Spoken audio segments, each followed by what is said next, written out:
This Torah class is brought to you by TorahAnytime.com. Okay, good morning everyone. We're continuing with Sif Tes. Sif Tes is a new subject, which is the location on the head for the Tefillin Shel Rosh. Makoim hanachas Tefillah Shel Rosh. The place of the placement of the Tefillah Shel Rosh. Me'aschalas Ikrei Hasear, from the beginning of the roots of the hair, mi mitzchai, of your forehead, ad soif hamakom shamoichai shaltinek roifes, until the end of the place that the brain of a baby is soft. Let us see the meaning of this. Says the Mishna Berura, Ikrei Hasear Peirosh de Beineinecha Lav Mamish. We know between your eyes is not exact. The Gamrinan Gzeira Shava Miloi Sasimu Karcha Beineinecha. We make a Gzeira Shava from the pasuk. Don't make a bold spot between your eyes. Ha'amor Eitzel Mates Mala Halan Makom Shaisa Karcha. Just like there, it's talking about where somebody would ordinarily make a bold spot. V'hu Barosh, that's referring to on the head. Afkan here too. Maschil Makoim Tefillin. The place of Tefillin begins. Mimakom Sheyesh Shayachas Karcha, where it is possible to have a bold spot. Dahainu Mimakom Aschalas Tzmichas Hasaras Shabarosh, where the hair begins to sprout on the head. Now, what if somebody doesn't have hair there, or it doesn't grow there? So the Sefer Ha'is Chayim V'Shalom brings that he should put on tefillin in the place that it's the derech for hair to grow by other people, but it should not. Now that's very interesting, because some people have very low hairlines. Some people, their hair starts growing very low. Do we say to them, oh no, don't put tefillin there. You should only put tefillin. In other words, why do we say by someone whose hair does not grow, oh, put on tefillin where hair would grow by other people? What about somebody, I know people have very low hairlines. There's certain, we'll call it ethnicities. They just have lower hairlines than Ashkenazic Jews. You know, they're just more, they have lower hairlines. Anyway, that's what the Dirshu brings down. Then the first halach is talking about stam, people who have extremely high hairlines. Right? There are people that have very, very high hairlines. It seems like they're allowed to put tefillin lower down, where hair would normally grow by other people. But someone who is bald, he brings the Sefer Ha'isachai Misham, or the Ben Ish Chai, and the Kasha Glover Goin, that you put on tefillin where your hair grew originally. Okay, so it's like this.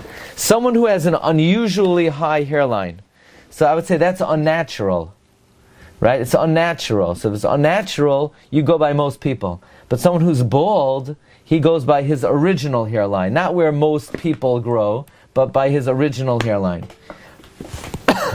Okay. The Mishna Berura continues. V'rabim nechsham b'isur zeh. Many people make a mistake. V'toyin loymar. They make an error. Sha'akatza alyan maschli makam haseyar. That the top edge begins from the place where hair grows, and they put tefillin on their hairline, on their forehead. V'ikra tefillin munach al hamitzach, and the ikra tefillin is placed on their forehead. V'oivrim al isur d'oraisa, and they violate isur d'oraisa. D'chol hatefillin tzrichen liyas menachem malkim sheish karcha. The entire bias must be in the place where a bald spot is possible. Dahainu shia afilu katza atachtin shal titara. That is, even the lower edge of the titara, munach al malkim aschos ikrei haser, is placed in the place where the hair begins to grow. This is, I was thinking about this. What about someone whose hairline is not perfectly straight? Most people, their hairline in the front is comes out more, and it goes up as sort of to the sides. So what if the hairline is not straight? He brings from the Masgeres HaShulchan that the entire width of the titara has to be above the hairline. Because ribuas halach l'moshe misinai. I don't think most people are careful about that. I think most people, where is the lowest point on the hairline? No, but then he brings the Tzur Yaakov and the Pischa Zuta, right? As long as the beginning of the titura is mitchilas ikrei asaros, even though the edge of the titura is makam she'ein b'aiseros, that is good.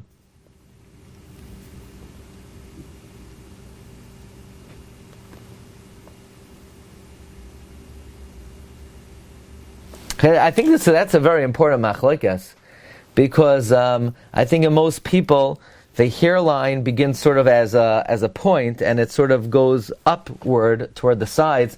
So, it would probably be worthwhile to put the tefillin a little bit higher up so that the entire bias is above the hairline, even though there is a shita that as long as the beginning of the titora is above the makom tzmichas haseyar.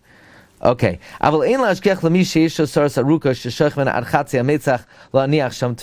It's irrelevant if the hair is long, that it goes down to the midway point of the forehead, because that's not relevant at all. It goes by the root of the hair. The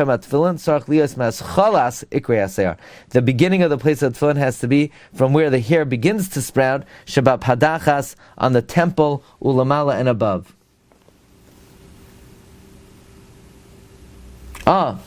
So he brings over here from Levushe Mordechai and the Pri Asada that someone whose hairline begins on his forehead, he has to follow. He cannot put on tefillin there.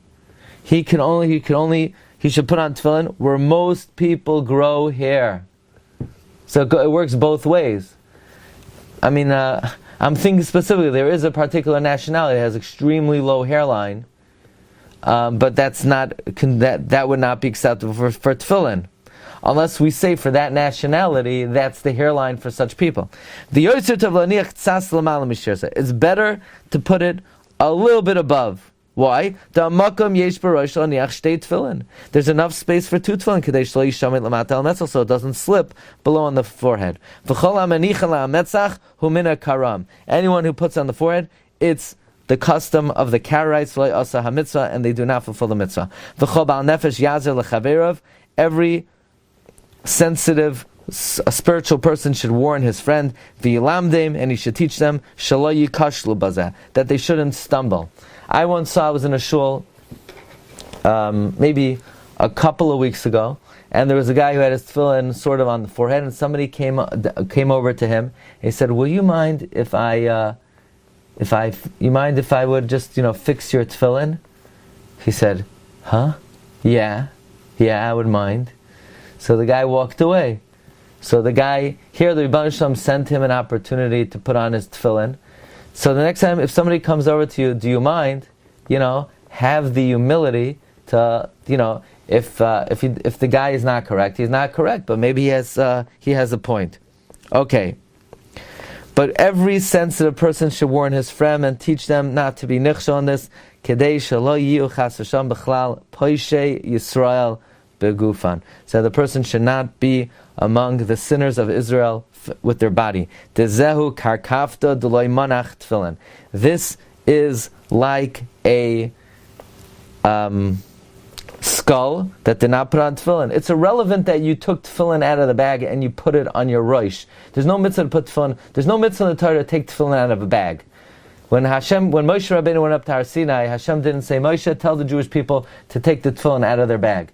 Hashem also didn't tell Moshe, tell the Jewish people to wrap it on their head. He told them to make sure that the edge of the tefillin is above the hairline. If a millimeter of the tefillin, a micrometer of the tefillin sharosh is below the hairline, so maybe you did other mitzvahs in your lifetime, but tefillin won't be one of them. And not only that, v'gama bracha have levatala. The tefillin shemnachim shem b'kamei b'kamrachim b'kisan. Tefillin, actually, you're much better off not putting on tefillin, because at least you don't put on tefillin, you don't make a bracha levatala. You don't take it if they slip out of place. You have to put them back right away. In your bracha, regarding a bracha, look what we said earlier. Lamaisa, we said earlier from the shla that we don't make a bracha when they slip out of place, because during the tefillah you're not mesiach das, and it's like taking it off to put it back on.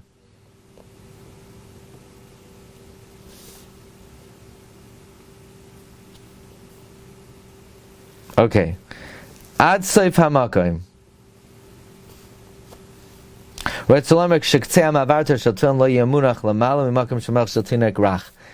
edge of the mavarta of the tefillin should not be above the place where the head of the brain of a tinok is soft. Okay, we'll hold it over here. Wishing everyone a wonderful day. Bez Hashem, tomorrow we'll pick it up in Sif Yud.